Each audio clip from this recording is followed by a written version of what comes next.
This video is brought to you by my new album entitled Dougal's Treats. It's full of hummable melodies, bluesy riffs and the occasional bit of virtuoso flashy stuff as well. If you enjoy bluesy rock guitar with memorable tunes and solos that wail like a banshee, then check out the links in the description. The premium version includes all of the tabs for each tune, videos and jam tracks as well. Thanks for listening, now on with the show.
Hello chaps, welcome once again to John Robson Guitar Tuition.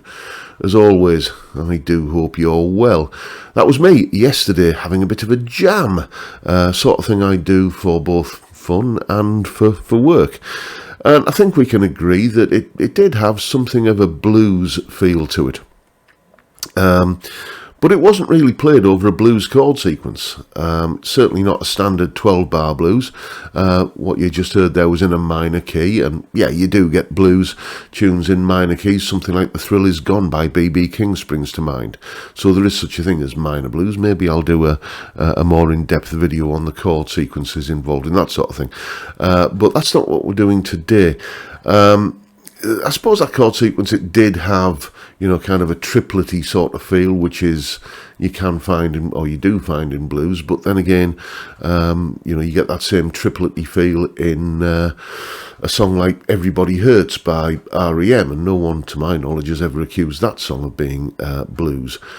But this gets to the heart of what I want to talk about today, which is that there are certain traits that certain players always use which make anything they play sound bluesy, regardless of whether they're playing in a blues situation over a blues chord sequence or not.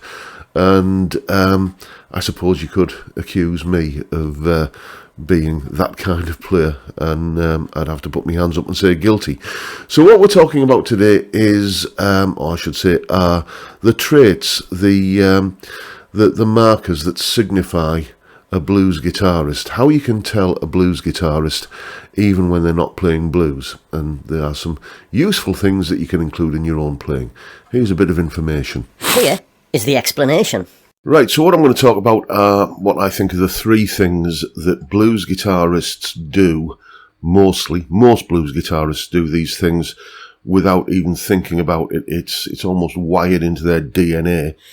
And they will do these things even when they're not playing over a blues chord sequence. That solo at the beginning of the video wasn't remotely bluesy in the way that the chord sequence is put together. I'm kind of a 6/8 triplet-y feel to it, but that's really speaking the only nod to anything that you could say typifies it as blues.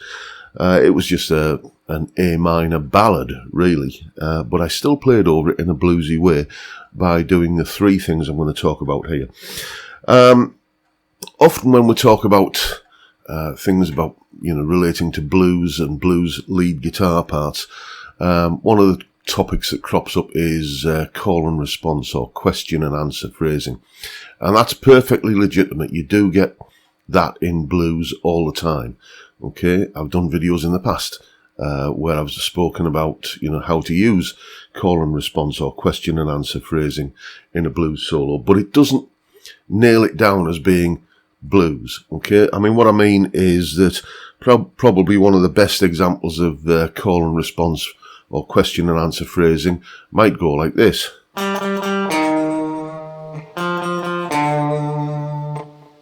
You've got a sort of a phrase and then another phrase which responds to it. But nobody's ever listened to Beethoven's Fifth Symphony and thought, ooh, that sounds bluesy. So yes, call and response phrasing does happen all the time in blues, but it's not one of the things that nails it down as being definitively bluesy. Those things are, I'm going to make the case hopefully here that something called the blues curl is, that's what I call it. I don't know, it might go by other names. The blues curl. Now what the blues curl is typically when you're playing blues, you're playing over a major chord sequence. Like there's an A major, or usually an A7. But it's still an A major chord. It's still got that major third in it. And what blues players will do often is take the minor pentatonic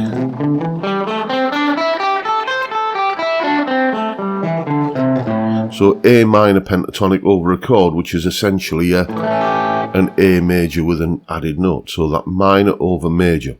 So we know that's, I've done videos on this in the past, but the blues curl is where you take the minor third in the minor pentatonic and drag it slightly towards the major third. Here they are on the fretboard. That's the note that's in the minor pentatonic, the minor third. And this is the note that's in the major chord. And blues players will often kind of bend this note, the minor note, slightly towards, but not quite reaching the major note. So you get this kind of thing. Like that. So you can hear it's higher than that, but it's not quite as high as that. Okay, and you just play a simple little phrase and include that. Here it is without it. Now put that blues curl on that minor third. Suddenly it sounds much more bluesy. And strictly speaking, this shouldn't work when you're playing over a minor chord sequence. Like I was playing over an A minor chord sequence at the beginning of the video, but I was still doing that, bending slightly towards the major third, pretty much every time I landed on that minor third, the C note. You hear Eric Clapton do this. What's a good example? Take a listen to his solo, which I've done an analysis of the song Forever Man. Okay, which is from his Behind the Sun album from, was it 1985? It's in D minor, and I think it's B flat, C. So B flat, C to D minor. And even though we're in D minor, he's still kind of bending that minor third, that F, towards the F sharp, which shouldn't work, but it does. It just, we perceive it as being a bluesy kind of thing, and most blues players will do that blues curl, that minor third bend, regardless of whether or not the textbook will say it fits at that point. So that's the first thing. The next thing is what I call the full stop, or, I suppose if you are of American heritage, you might call this the period. Basically, the little dot that you place at the end of a sentence. Blues players, or non-blues player, might take a simple pentatonic lick that goes like this.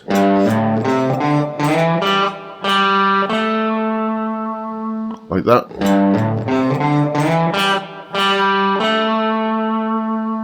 Yeah? nice enough sounding phrase.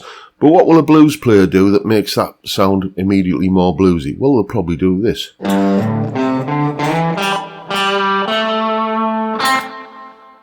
Just that little staccato note on the end.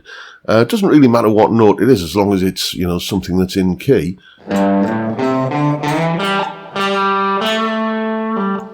Like that. You know, anything. Or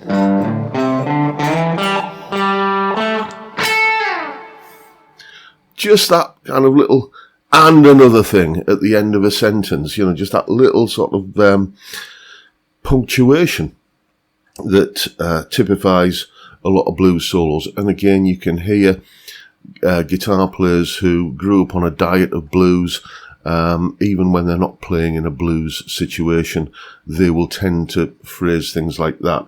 The little minor third bend and that full stop note, or that period note at the end. The other thing that I find many blues players do, and I didn't realise I was doing this myself as much as I do, until I started tabbing me solos out for Patreon and stuff, is the blue note. Now, the blue note is, it's the note that you add into a minor pentatonic to create something called the blues scale, what is often referred to as the blues scale. I don't really like the term the blues scale because it can mean different things to different people. But for the purposes of this, what I'm talking about is, here's an A minor pentatonic. And here's the A minor pentatonic with the added blue note.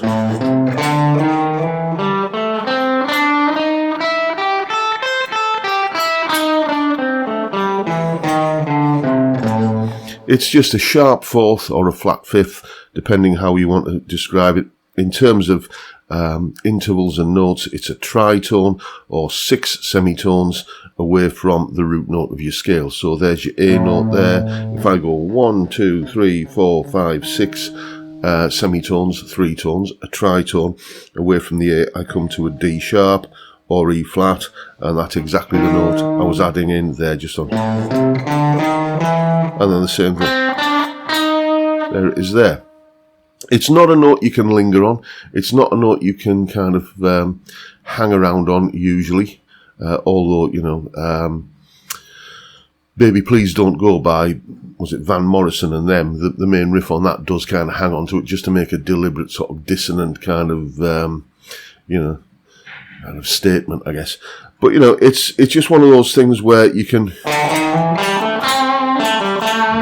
you know, so whereas a non-blues guitar player might go,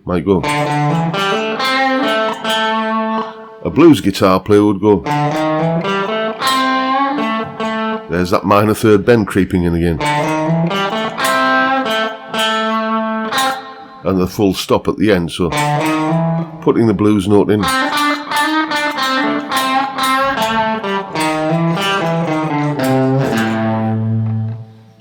all kind of good blues stuff.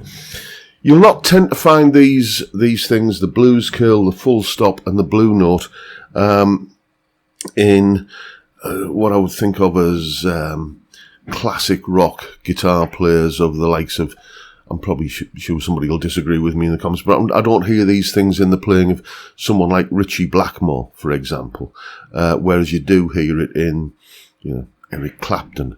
You know, so you can kind of take those two players there as a totem of one guy who doesn't tend to do this a lot and another one who does. So those are the three things that I think mark out blues guitar players, and you can tell they've grown up on a diet of blues, even when they're not playing that genre of music.